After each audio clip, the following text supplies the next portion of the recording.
Today I'm going to cook an Aussie traditional pavlova. I've got 6 eggs and I'm going to separate them so we only have the whites of the eggs. I've got 315 grams and that's around about 11 ounces of sugar. And the type of sugar that we use for pavlova is actually called caster sugar. Caster sugar is a finer grade of sugar than what we get in our granulated sugar packs. And the reason it's a little bit finer is because we want the sugar to dissolve in our egg whites. And if we use regular granulated sugar, it can take too long to get the sugar dissolved in the egg whites.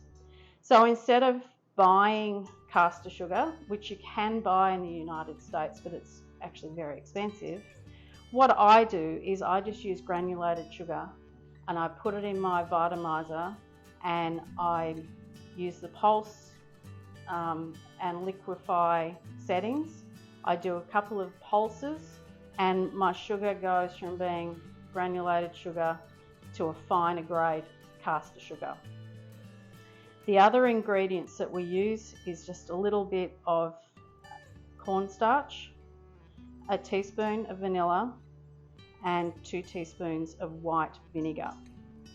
This is just regular parchment paper that I've made a circle on the parchment paper. It's an 8-inch circle, and that's pretty much going to show me the size of the pavlova that I want.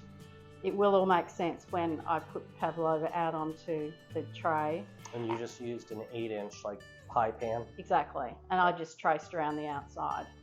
And I also use just a pizza tray. It's the tray that I cook the pavlova on.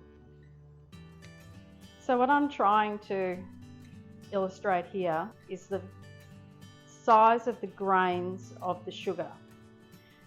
So the grains where I've got my little bowl of vanilla are the grains that you would consider caster sugar, so they're the finer grains, and in the other little pan it is just granulated sugar.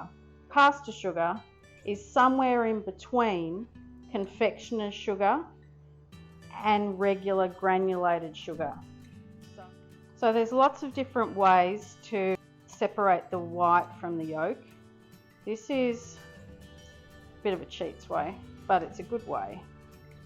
And if you don't do it very often, it is good to use a little egg separator, which you just can buy in a homeware store, online, whatever. You can see it's quite a slow process if you do it that way, and we don't have all day, but it is one way of getting egg whites and yolks separated. For pavlova, you do not want 1 skerrick of yolk to be mixed with your whites. So this is actually a very important step. Another way to separate the yolks from the whites, and this way can lead to a few more issues. It's not foolproof, but the reason I keep my yolks or my whites separated from the whites that I've successfully separated is because if I muck one up, it doesn't really matter. It's not mucked up everything. So here I'm just tipping my yolk into the smaller part of the egg. There we go.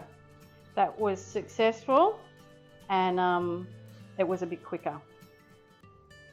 So I'm going to start whisking my egg whites at a fairly high level, and what I'm waiting for is I'm waiting for my egg whites to form soft white peaks. So I'll show you what that looks like as we progress.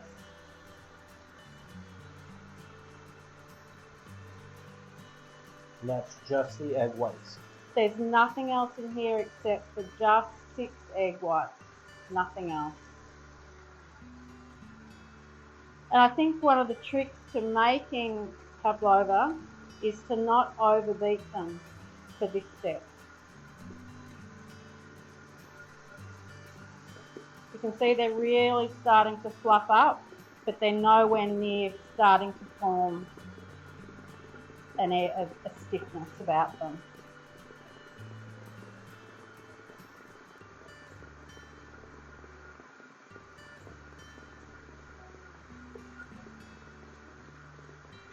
I'm going to pause it here and I'm going to hopefully be able to show you where we're at.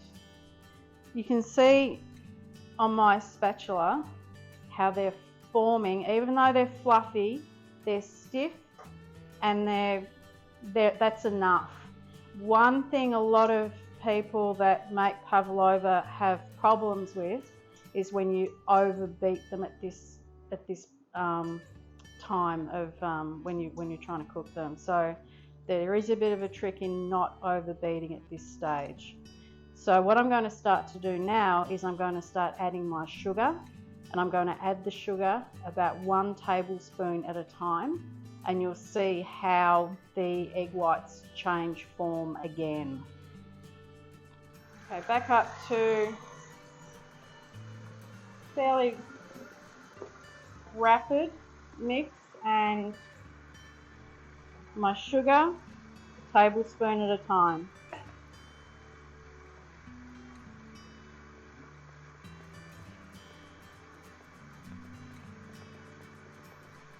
How do you know when it's time to add the second one? I don't know exactly. I don't want to stop it every time, but you're just trying to give it enough time again for the sugar to dissolve. I could stop the mixing and I could run it between my fingers to see if the sugar had completely dissolved, but I'm just going to add it slowly, and at the end I'll check it, and if we need to do more mixing, we'll do more mixing. So I guess I'm at leaving 30 seconds between each time I add my tablespoon of sugar. So I've just about added all of my sugar. I've only got another couple of tablespoons to put in. And I'll show you in a minute, but you will see the texture of the egg white has changed completely. Okay, so I've added all of my sugar now. I'm just going to check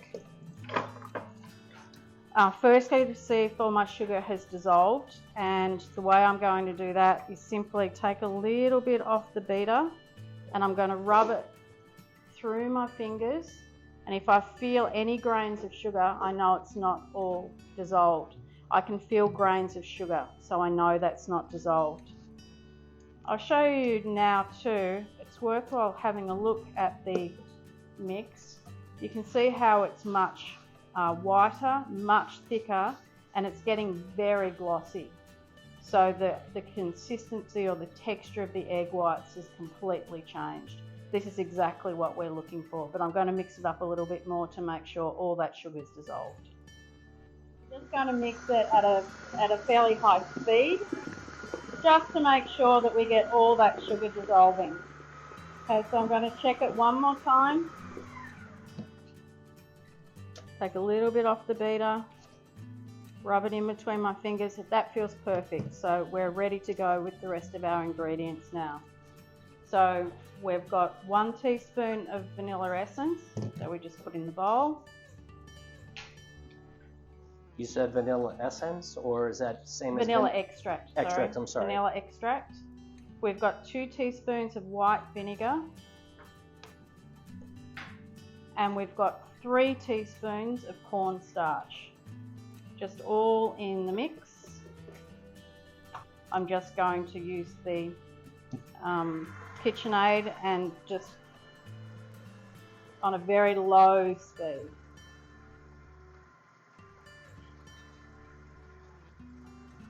I'm going to stop that. I'm going to just give it a quick stir with my spatula to make sure the corn flour's gone through everything.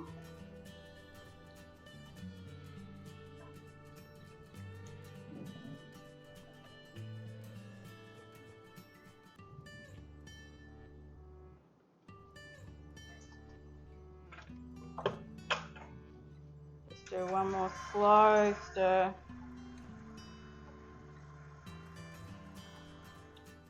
And now we're ready to turn it out onto our baking tray and liner.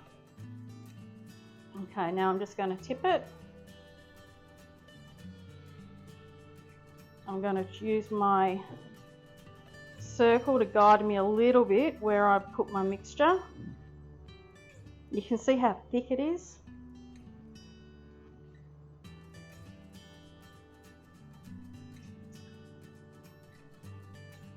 So what we're aiming for with a good Aussie Pav is crunchy on the outside and marshmallow on the inside.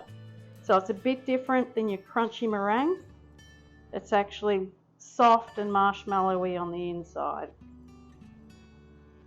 Is this a traditional Australian dish, meaning this is what Mom baked for when you came home from school, or is this a special occasion dish? It's definitely not what Mum bakes for you to come home from school, but certainly for a dinner party or at a barbecue. So it's something a bit more special than what you would have, just of an evening dessert. Okay, so I'm just going to start shaping this. Again, I'm not in any rush. It's not going to lose its air bubbles or do anything crazy. I've got plenty of time to get this inside my circle. And I want the bottom of the pavlova to be the same dimensions as the top. So I'm looking for a circle which is, I don't know how to describe it. I want vertical sides. There you go, that describes it. And I want vertical sides because when we actually take pavlova out of the oven, and well, it's actually, we're going to let it cool in the oven for a bit, but when we take it out of the oven, this is going to end up being the bottom, and the bottom is going to end up being the top.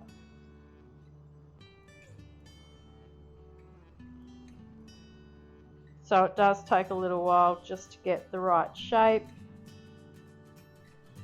So what I'm doing here is I'm just starting to get some shape on the outside. See how I've got vertical walls? The top's similar size to the bottom. And the reason I want these lines down the side is these are all going to crisp up.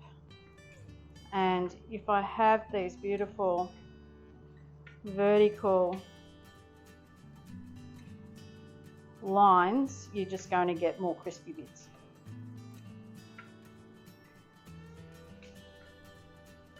Here I can see I need to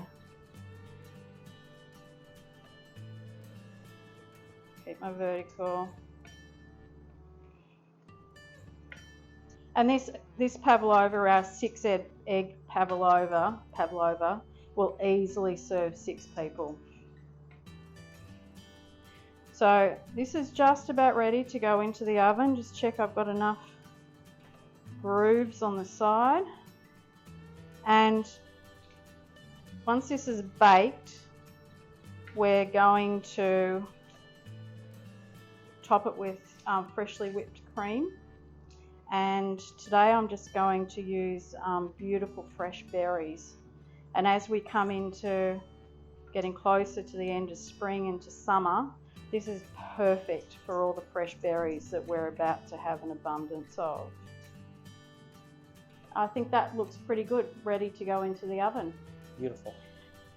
So I'm about to put this into an oven which has been preheated to 305 Fahrenheit. It's going to go in this oven for 10 minutes. Then I'm going to reduce the oven temperature down to 230 Fahrenheit, and it will be in there for about another hour.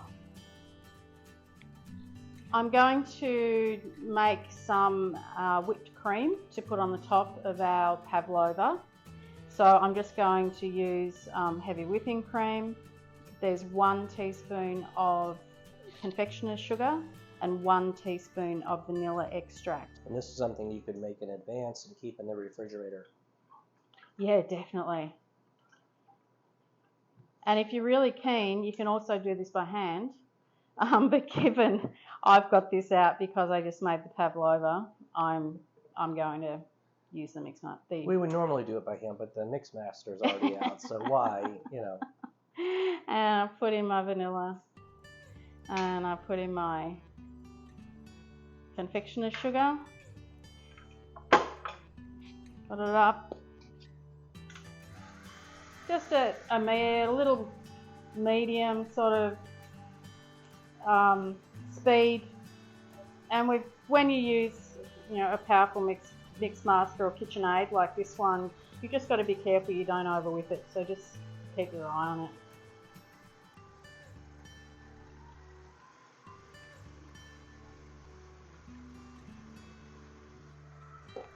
We're just finishing off whipping the cream, making sure we're not going to over whip it and turn it into butter.